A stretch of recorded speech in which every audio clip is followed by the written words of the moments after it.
Muito bem, pessoal, vamos dando sequência ao estudo do artigo 5º da Constituição Federal. Temos agora, no próximo inciso, no inciso 51, o assunto da extradição. Antes de explicar esses dois incisos, eu preciso que tu saiba a diferença de ser brasileiro nato e brasileiro naturalizado. Esse assunto ele é tratado na Constituição Federal, no artigo 12. E o artigo 12 vai dizer que o brasileiro nato é aquele que nasceu no Brasil ou é filho de um brasileiro, mesmo tendo nascido no estrangeiro. Este é o brasileiro nato. Já o brasileiro naturalizado é aquele que era um estrangeiro e vem para o Brasil e resolve se naturalizar, resolve se tornar brasileiro. Mas ele não nasceu aqui e não é filho de um brasileiro. No estudo do artigo 12 da Constituição Federal, eu explico detalhadamente quais são esses casos. Mas aqui, para entender o artigo 5º, é importante saber pelo menos essa diferença do nato e do naturalizado. Porque o brasileiro nato, ele tem alguns tratamentos diferentes do naturalizado nesta Constituição. Lá no artigo 12, parágrafo 3º, por exemplo, tem cargos que somente um brasileiro nato pode ocupar, como presidente da República, ministro do STF, diplomata, dentre outros. Além disso, no que se refere à extradição, também existe uma pequena diferença que eu mostro nesse quadro para vocês. Bom, agora que já sabemos o que é brasileiro nato e o que é brasileiro naturalizado, nós precisamos saber o que é extradição. O que é extradição? É quando alguém que cometeu um crime em outro país é entregue àquele país para responder pelo crime. Então imagina alguém que cometeu um crime na Itália e veio para o Brasil. O que a Itália faz em relação ao Brasil? A Itália pede o criminoso de volta. Teve o caso famoso aqui no Brasil do Battisti.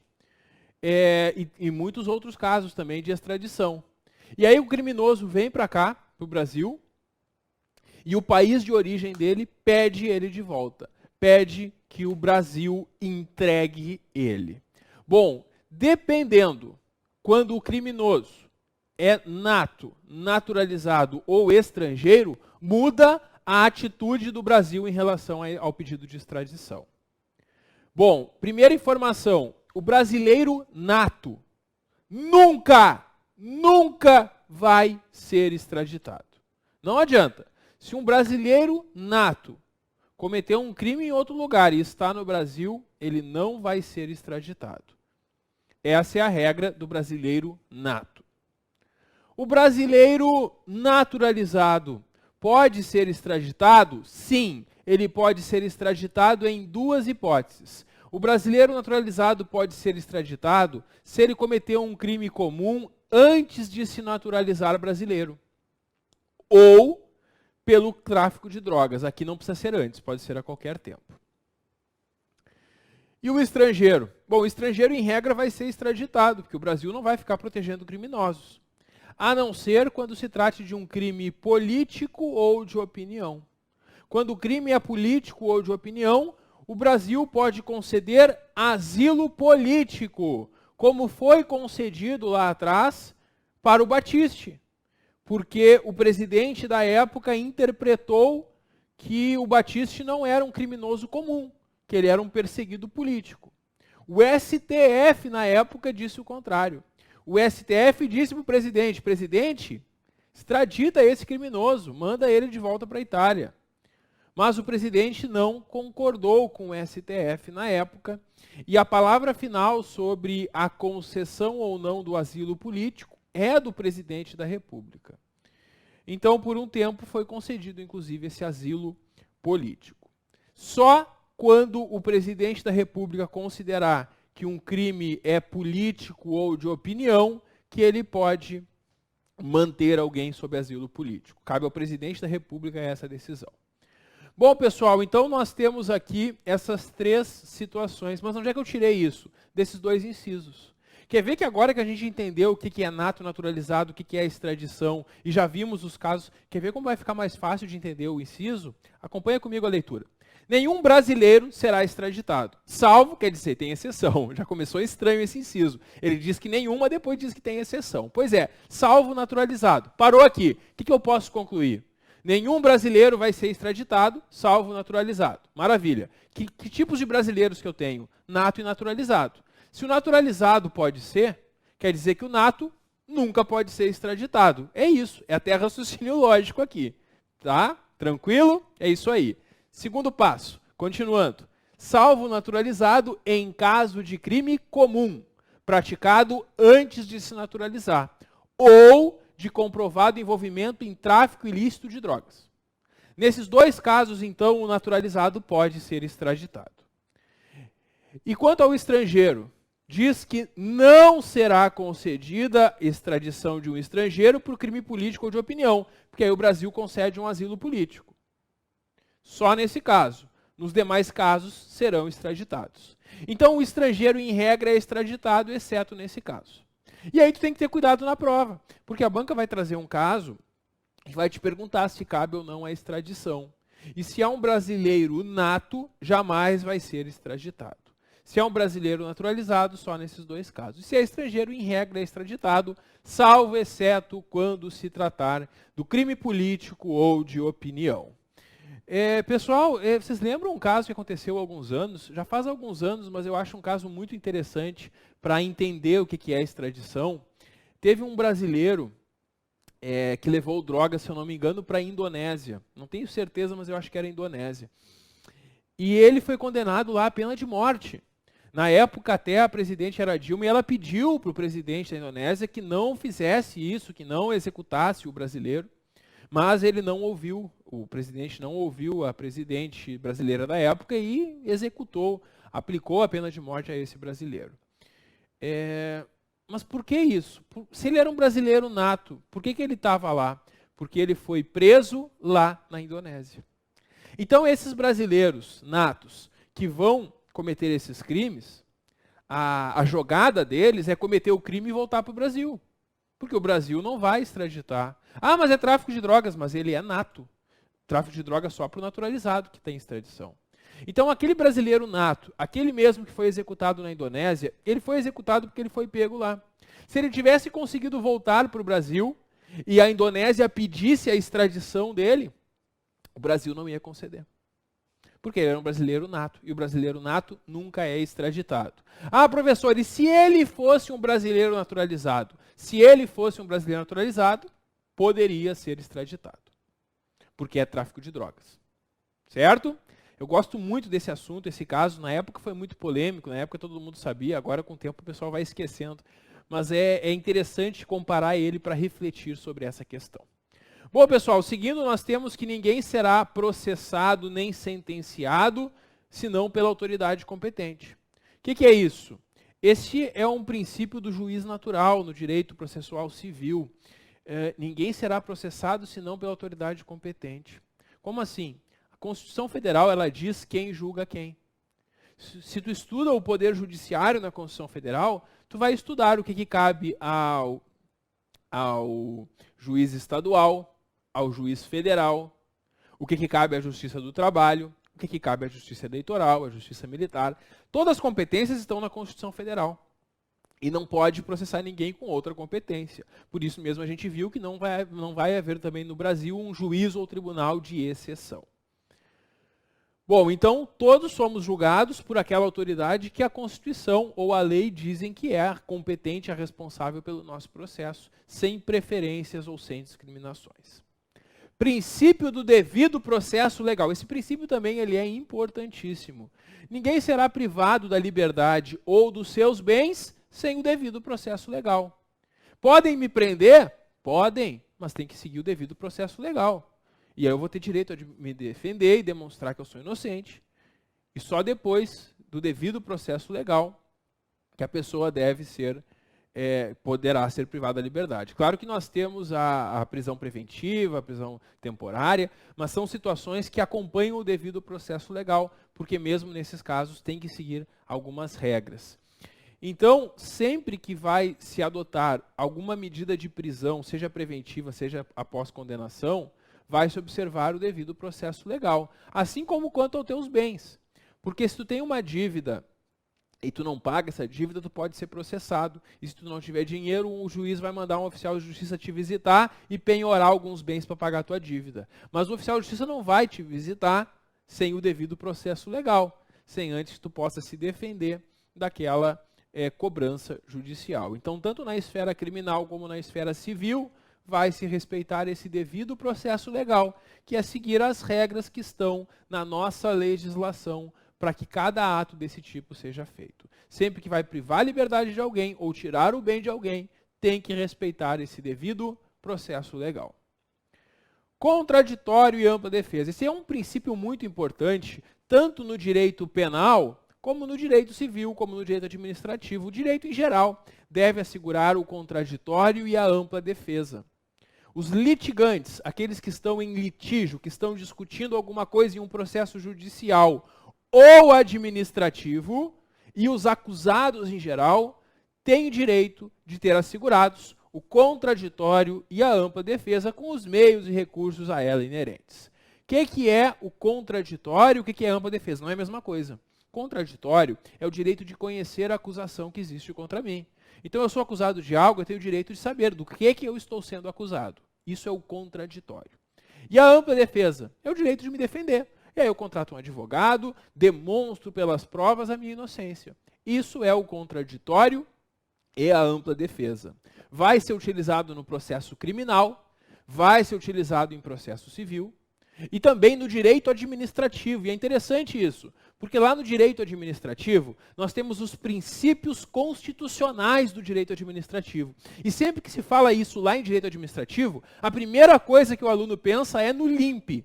Lá no artigo 37 da Constituição Federal, nós temos os princípios da legalidade, impessoalidade, moralidade, publicidade e eficiência. Mas não são só esses 5 princípios de direito constitucional da Constituição que se aplicam ao direito administrativo. Tem mais um, que é o contraditório e a ampla defesa. Porque também no direito administrativo sempre tem que ser assegurado o contraditório e a ampla defesa. Por isso, quando tu sofre uma multa de trânsito e o município ou o estado vão te cobrar a multa, eles te mostram a notificação e te dão a oportunidade de se defender antes de aplicar, antes de fazer a cobrança daquela multa. Muito bem, temos que são inadmissíveis no processo as provas obtidas por meios ilícitos. Uma prova ilegal é uma prova contaminada que não pode fazer parte de um processo.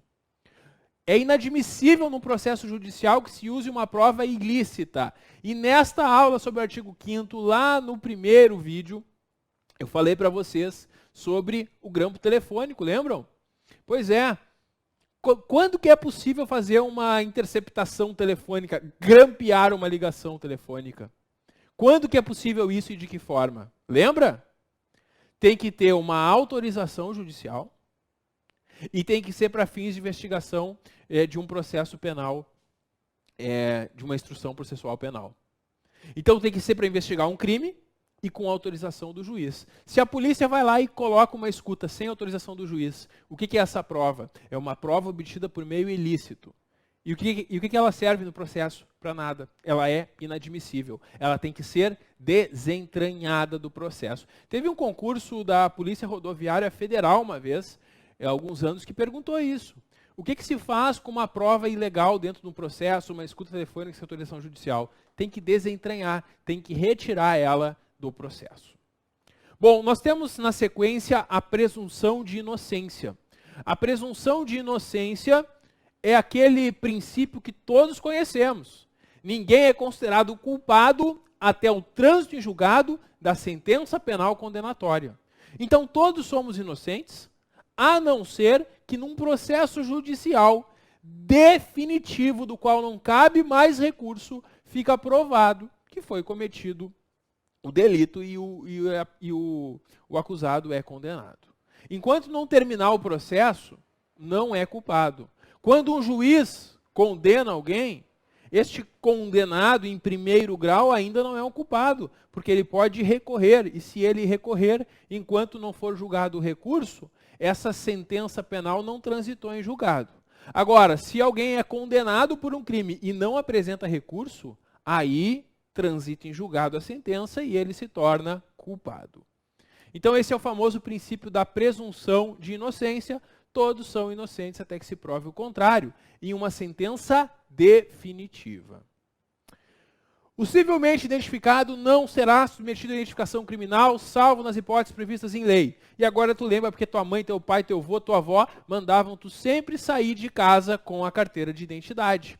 Porque se tu está com a carteira de identidade e a polícia te para, tu é um civilmente identificado, que não precisa ser submetido a uma identificação criminal. Agora, se tu não está com o teu documento de identidade, tu não está civilmente identificado. E aí, tu pode ser levado para uma delegacia para fazer um reconhecimento por foto, por DNA ou por algum outro motivo para descobrir, para identificar quem é essa pessoa. Pois é, mas se tu está com a carteira de identidade, não tem por que ser levado para isso. Esse é o civilmente identificado. Ação penal privada subsidiária da pública. Meu Deus, o que será que significa isso? E eu vou ler com vocês para vocês verem como a Constituição Federal não ajuda. Olha só, será admitida ação privada nos crimes de ação pública se esta não for intentada no prazo legal. Não entendi nada, professor. Vamos traduzir isso aqui? Olha só, no direito penal, a gente tem a ação penal. A ação penal, ela pode ser pública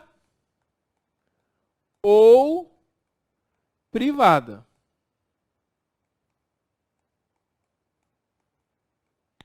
Quando a ação penal é pública, quem vai iniciar o processo criminal é o Ministério Público. Já viu que nesses crimes sempre tem um promotor acusando? Pois é, a função do promotor, a função do Ministério Público é iniciar as ações penais públicas. E uma ação penal privada? Se eu quero processar alguém pelo crime de calúnia, injúria ou difamação, eu vou contratar um advogado que vai apresentar essa ação. Então nós temos para ação penal pública, o Ministério Público atuando. Para ação penal privada, um advogado. Pergunta, eu sou vítima de um crime. Eu fui vítima de um furto, de um roubo. E eu quero processar o criminoso. O que eu vou fazer? Eu faço um BO na delegacia. Esse BO vai se tornar um inquérito policial e o Ministério Público, após se convencer, vai apresentar a ação penal pública. Eu não posso contratar um advogado e processar alguém pelo crime de roubo. Porque o crime de roubo é um crime de ação pública, não privada. Então, só quem pode fazer isso é o Ministério Público. Muito bem. E se o Ministério Público não fizer nada? Se o Ministério Público, dentro do prazo que ele tem para oferecer a ação penal pública, não oferece, não entra com ação, aí eu posso processar. Por isso que se chama de subsidiária. Aí eu posso contratar um advogado e fazer o processo. Mas eu não posso fazer isso de cara, de início. Primeiro eu tenho que esperar o Ministério Público. Se ele no prazo não oferece, e lá no Código de Processo Penal estão os prazos do Ministério Público, se naquele prazo ele não oferece, eu posso com o advogado propor a ação penal privada. Então essa é a famosa ação penal privada subsidiária da pública. É admitida a ação privada mesmo em crimes de ação pública, aqueles que dependeriam do Ministério Público. Se esta, a ação penal pública do MP, não for intentada no prazo. Então, se o MP não fez o trabalho dele, eu posso fazer. E por que essa norma tão processual, professor, está aqui no artigo 5º? Porque ela assegura um direito fundamental. Uma das coisas que mais nos incomoda é a impunidade. E se alguém cometeu um crime, e talvez alguém no Ministério Público acobertou ou não quis se envolver, se acovardou, eu posso, com um advogado, propor ação. Mesmo que o Ministério Público não tenha proposto. Então essa que é a ação subsidiária da pública. Essa que é a ideia. Utilizar ação privada quando em regra tem que ser ação pública. Só pode fazer isso quando o Ministério Público no prazo legal não ofereceu a ação penal pública. Bom, e nós temos que a lei só pode restringir a publicidade de atos processuais quando a defesa da intimidade ou interesse social exigirem. Porque, em regra, os atos são públicos. Agora, tem casos que envolvem intimidade. Geralmente, investigações de paternidade, esses exames de DNA, eles correm em sigilo, porque as pessoas não podem não querer que os outros saibam quem ela pensa que pode ser ou não pai do seu filho. E é um direito da pessoa não querer que isso seja público. Esse tipo de ação pode ser assim, para a preservação da intimidade da pessoa. E quando o interesse social exigir, é que às vezes tem os casos de comoção popular e o povo às vezes quer fazer justiça com as próprias mãos. Aí esses processos, esses crimes mais graves, mais chocantes, mais odiosos, eles podem preservar em sigilo até certo ponto para que as pessoas não atrapalhem a investigação ou não saiam fazendo justiça com as próprias mãos. Sobre a prisão, vamos deixar para o próximo vídeo, tem bastante coisa para a gente falar sobre a prisão. Dá um clique que eu já volto. Até logo!